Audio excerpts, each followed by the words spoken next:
Connaissais-tu cette limite? Cette limite, c'est la limite qu'on donne en classe de terminale scientifique lorsqu'on étudie les limites des fonctions trigonométriques. Aujourd'hui donc, nous allons voir comment cette limite est égale à 1 demi, et cela étape par étape. Nous pouvons d'abord remarquer que lorsque nous substituons x par 0, on trouve 0 sur 0, qui est une forme indéterminée. Alors, comment lever l'indétermination dans ce cas de figure?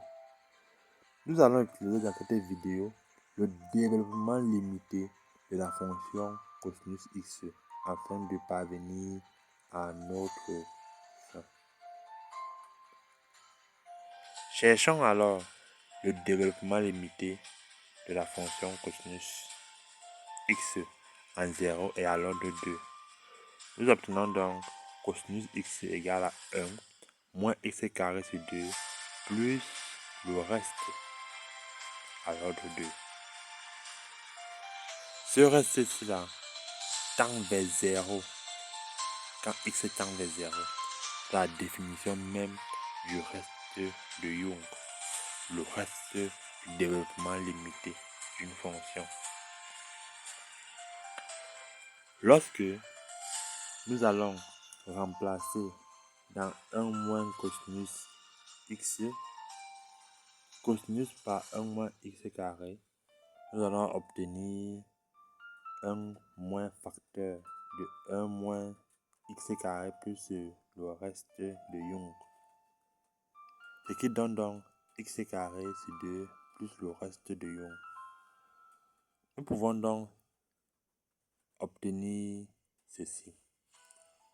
1 moins cosinus x sur x carré est égal à 1 demi plus le reste de Young divisé par x carré. Or, le reste de Young tend vers 0 quand x tend vers 0. Ainsi, la limite de 1 moins cosinus x sur x carré est égale à 1 demi. Visualisons ce résultat graphiquement.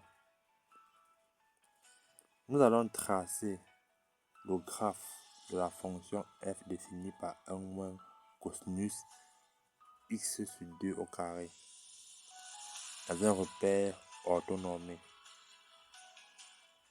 Le graphe en blanc, la courbe blanche est la courbe de la fonction f.